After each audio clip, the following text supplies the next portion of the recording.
The Pilgrim's Progress. Jadi ini adalah sebuah alegori klasik, sebuah cerita klasik yang begitu berpengaruh uh, di seluruh dunia dalam dunia kekristenan. Jadi The Pilgrim's Progress ini adalah alegori yang mirip seperti penulis-penulis Kristen kayak C.S. Lewis itu, kalau tahu Narnia, uh, lalu Tolkien yang itu yang menulis The Lord of the Rings. Jadi penulis-penulis itu menggunakan sebuah cerita, sebuah novel untuk menggambarkan kebenaran dari Alkitab. Dan hal ini bukanlah sebuah uh, apa ya, kayak kesalahan gitu, tapi ini adalah sebuah kejeniusan gitu menurut saya.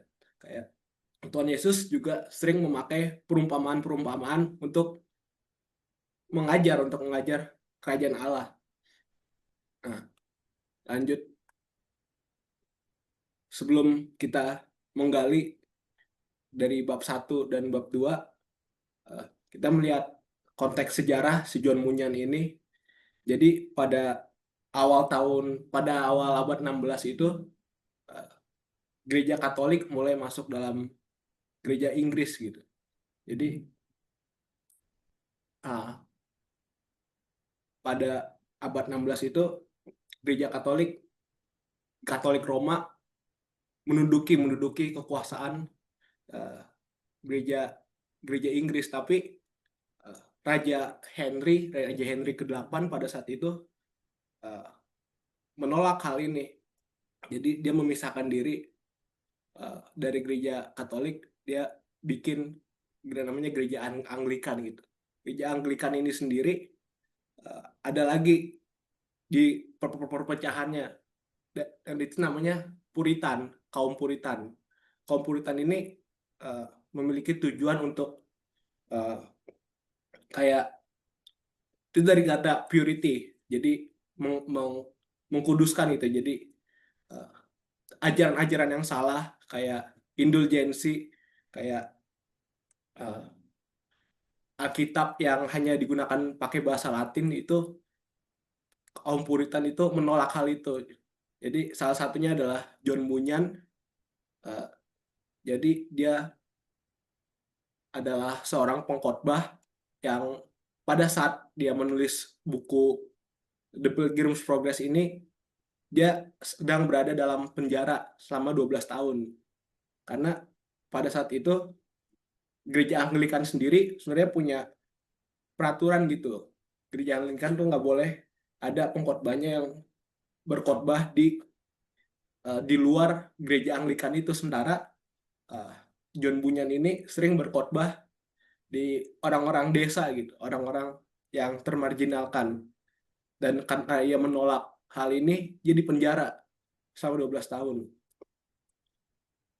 Dan selanjutnya, uh, The Pilgrim's Progress ini memiliki influence yang sangat besar, terutama pada zaman itu dan juga zaman setelahnya. Pada abad ke-17, Jonathan Edwards, seorang teolog, mengatakan ini sebuah cerminan yang luar biasa dari perjalanan rohani yang sejati, mengajarkan bahwa hanya oleh kasih karunia Allah seorang Kristen dapat bertahan hingga akhir.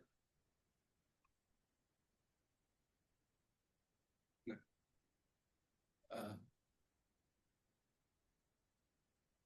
buku The Pilgrim's Progress ini memiliki dan menggambarkan sebuah tema utama dalam teologi reform, yaitu yang pertama total depravity, jadi kehancuran total dari Efesus 2 ayat 1 sampai 2. Ketika pembaca ini membaca buku Alkitab, dia menyadari beban dosanya yang begitu besar dan kota yang mau dihancurkan. Lalu justification by faith, setelah meninggalkan kota kehancuran, si Christian ini, tokoh utamanya, diarahkan ke pintu sempit yang melambangkan Kristus. Sanctification, jadi dalam perjalanan si Christian ini, si tokoh utama dalam uh, perjalanan menuju kekekalan, dia di disanktifikasi, dikuduskan dalam berbagai berbagai tantangan gitu. Lalu Perseverance of the Saints, si Christian ini menghadapi banyak ujian, tapi anugerah Tuhan itu menopang dia sampai pada akhirnya di bab terakhir itu kota surgawi. Chapter 1, The City of Destruction. Nah, di sini saya mengutip dari buku itu, tapi nggak semuanya yang saya anggap penting yang menjadi inti. Kita baca sebentar. Saat aku berjalan melalui belantara di dunia ini, aku tiba di suatu tempat di mana ada sebuah liang, dan aku berbaring di tempat itu untuk tidur. Dan saat aku tidur, aku bermimpi. Aku bermimpi dan lihatlah, aku melihat seorang pria berpakaian compang-camping berdiri dengan wajahnya menjauh dari rumahnya sendiri, dengan sebuah buku di tangan dan beban berat di punggungnya. Aku melihat dan melihat dia membuka buku itu dan membacanya. Dan saat dia membaca, dia menangis dan gemetar. Lalu setelah dari ini kan, saat aku berjalan ini, dia lagi ngomongin si penulisnya, si John Bunyan. John Bunyan menggambarkan dirinya sedang bermimpi dan melihat pria berpakaian compang-camping. Pria berpakaian compang-camping ini adalah si Christian, si tokoh utama utama kita. Dia digambarkan memiliki uh, buku di tangan. Buku tangan ini Alkitab ceritanya, dan beban berat. Aku melihat dia membuka buku itu, jadi setelah dia baca buku Alkitab itu, dia merasa ada beban berat. Dia berkali-kali digambarkan dalam bab ini dia menangis, dia gemetar karena karena ada kayak nubuatan gitu kalau kotanya itu akan dihancurkan api, harus akan dihancurkan kotanya. Namun keluarganya ini malah menolak dia. Keluarganya malah nggak percaya kalau ada dosa, kalau akan ada kotanya dia akan dibakar. Dia bilang, oh istriku tercinta dan kalian anak-anakku tersayang, aku hancur karena beban ini yang berat menekanku. Selain itu, aku tentu diberitahukan bahwa kota ini akan dibakar dengan api dari surga. Dalam bencana mengerikan itu, baik diriku, kalian istriku, maupun kalian juga anak-anakku yang manis akan mengalami kehancuran yang menyedihkan, kecuali ada jalan untuk melarikan diri yang dapat ditemukan, sehingga kita dapat diselamatkan. Mereka juga berpikir untuk mengusir kegilaannya dengan bersikap kasar dan kejam kepadanya. Kadang-kadang mereka mengejeknya, kadang-kadang mereka menegurnya, dan kadang-kadang mereka benar-benar mengabaikannya. Jadi si Christian dari bab ini menggambarkan orang Kristen uh,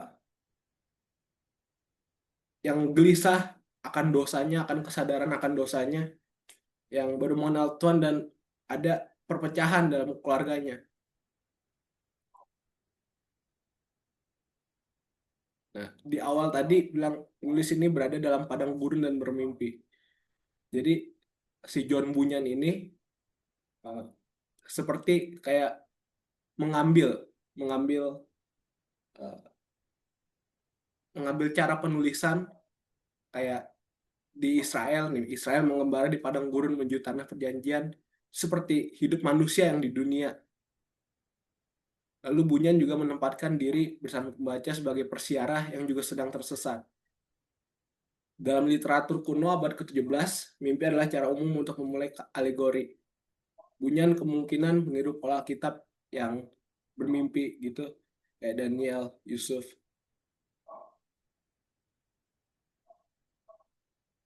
Nah, Christian tadi, dia digambarkan selalu gelisah setelah membaca buku. Dari komentrinya Pilgrim's Progress, uh, dia kemungkinan baca ini Mazmur 38 ayat 4 dan Habakuk 1 ayat 2 sampai 3. Dan dia mengulang-ulang mengatakan apa yang harus kulakukan untuk diselamatkan. Dia berusaha kabur dari perasaannya dengan tidur. Namun semakin ia mencoba kabur, perasaan itu semakin menghantui hingga meledak pada akhirnya perasaan itu. Ia mencoba memperingati keluarganya, tapi keluarganya malah risih, bahkan mencoba mengusir dan mengabaikan dia. Seperti yang ditulis di Matius 10 ayat 34 sampai 37, di mana Yesus bilang kalau Yesus akan membawa pedang, itu Yesus membawa perpecahan dalam keluarga.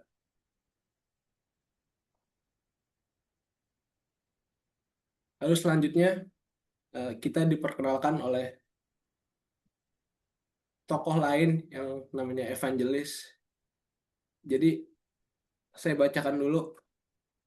Kemana aku harus melarikan diri, kata Christian. Kemudian evangelis sambil menunjuk dengan jarinya ke sebuah lapangan yang sangat luas berkata, apakah kamu melihat pintu gerbang sempit di sana? Laki-laki itu menjawab, tidak. Evangelis menjawab, apakah kamu melihat cahaya yang bersinar di sana? Ia berkata, sepertinya aku melihatnya.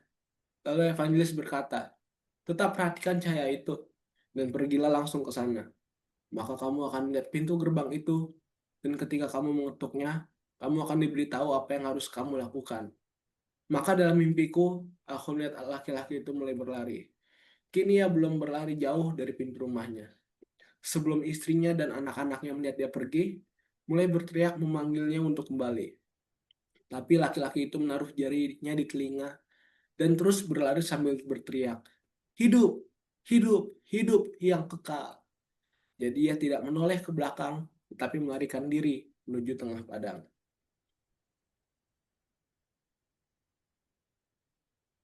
Nah, jadi dari cerita tadi si si Christian ini memutuskan untuk meninggalkan rumahnya, meninggalkan keluarganya. Jadi dia ketemu sama evangelis, dia menunjukkan arah. Dia curhat si Christian ini. Apakah yang harus kulakukan gitu kan untuk diselamatkan. Jadi The Evangelist ini dia adalah sebuah metafora dari Injil. Dan dia juga pengkabar Injil, ada yang juga dibilang dia Roh Kudus. Dan dia memanggil Christian untuk meninggalkan City of Destruction. Nah, dari tadi ada sebuah pertanyaan dari cerita tadi. Kan awalnya Christian ini eh, nggak bisa ngelihat pintu gerbang, tapi Christian tuh bisa ngelihat cahaya. Pas ditanya evangelis tadi, apakah kamu bisa melihat cahaya itu? Apakah kamu bisa melihat pintu gerbang itu? Dia bilang nggak bisa, tapi dia bisa melihat cahaya. Nah, alasannya adalah Christian tuh masih hidup dalam city of destruction. Jadi dia masih terikat dosa, penuh rasa bersalah diputakan oleh dunia. Jadi dia nggak bisa melihat pintu gerbang yang sejati, yaitu Yesus gitu. Jadi belum dapat melihat pintu gerbang itu. Sama kayak orang Kristen yang belum bisa benar-benar melihat Tuhan dengan eh orang yang belum baru mengenal Tuhan, dia belum bisa melihat Tuhan dengan benar, baru melihat cahayanya doang. Kayak cahaya ini menggambarkan pewahyuan bertahap. Christian tidak yakin, ia hanya melihat sepertinya. Ini tuh menggambarkan imannya yang masih lemah, pengenalan awal yang samar. Namun pengenalan awal yang samar ini cukup untuk membuat dia melangkah. Dari cerita tadi lihat kalau perjalanan menuju kekalahan atau mengenal Tuhan juga bukan hasil yang instan. Di awal dia menyadari kegelapan, menyadari dosanya, beban di punggungnya. Lalu ia mendengar Injil oleh evangelis, lalu dia melihat cahaya, itu kayak arah awal, titik awal menuju keselamatan. Lalu dia berjalan menuju gerbang, titik komitmen dan respons iman.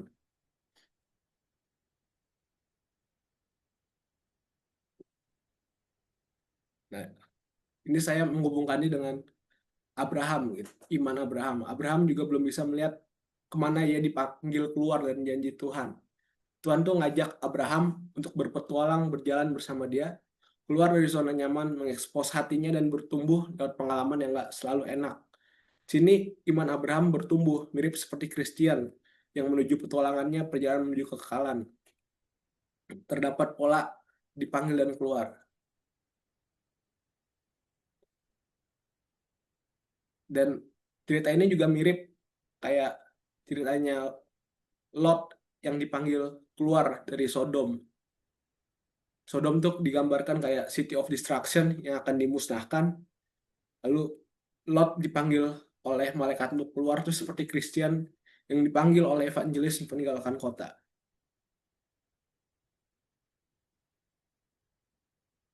Dan juga seperti di kitab Keluaran, City of Destruction adalah kota yang akan dihancurkan karena dosa.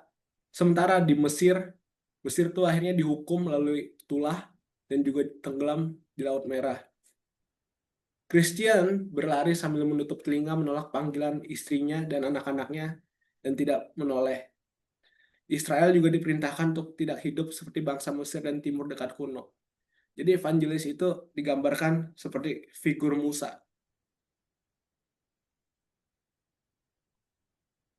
Oke, lanjut ke chapter 2.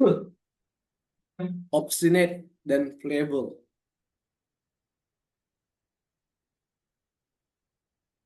Oke, kita baca dulu sebentar. Jadi obstinate dan pliable ini adalah dua orang yang ditemui oleh Christian ketika dia berjalan menuju ke pintu gerbang itu. Jadi setelah dia berjalan pintu gerbang, dia ketemu obstinate. Obstinate tuh seperti gambaran seseorang yang keras kepala, orang yang keras hati, yang marah-marah mulu.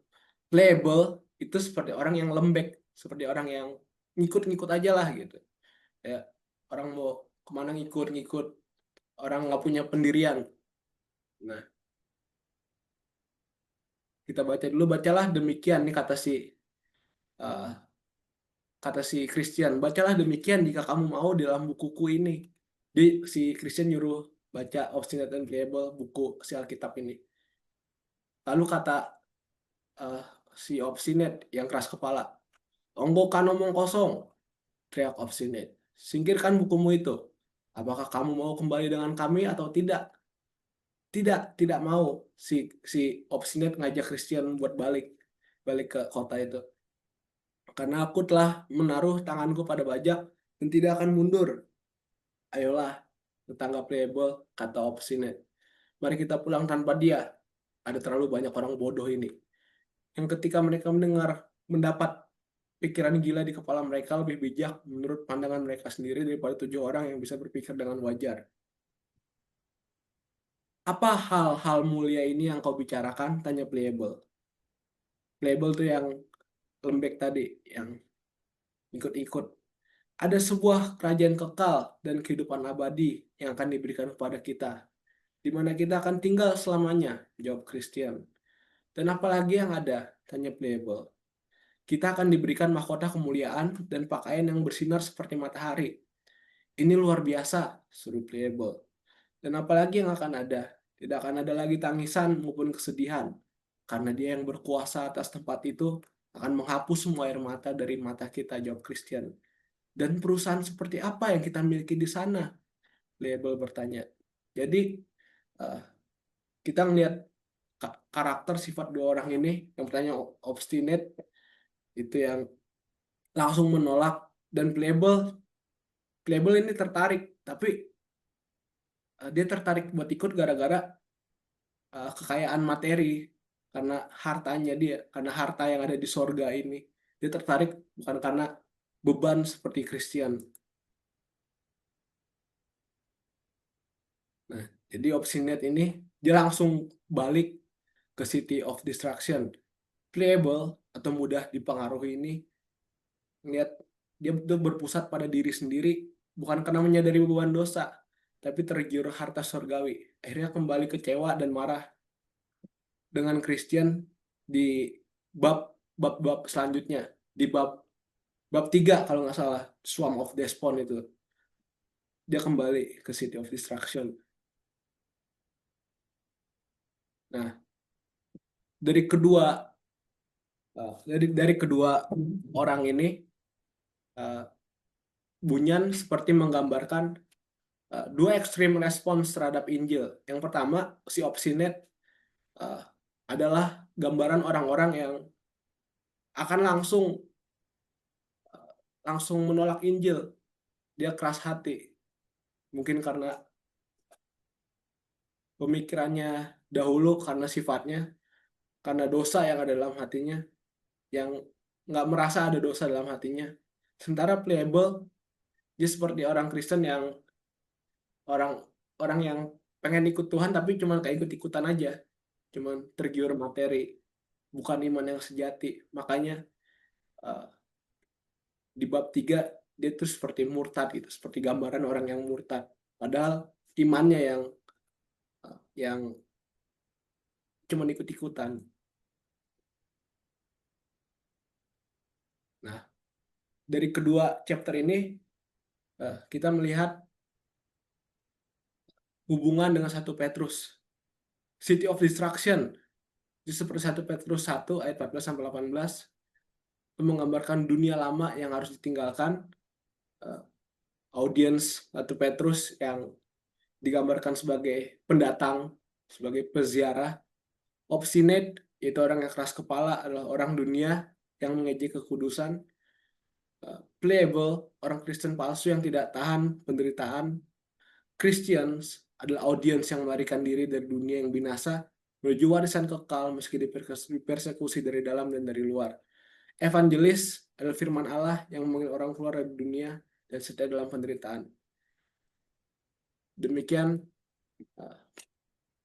presentasi mengenai The Pilgrim's Progress. Terima kasih. Ya, saya kasih applause dulu ya, apresiasi buat Winston, keren.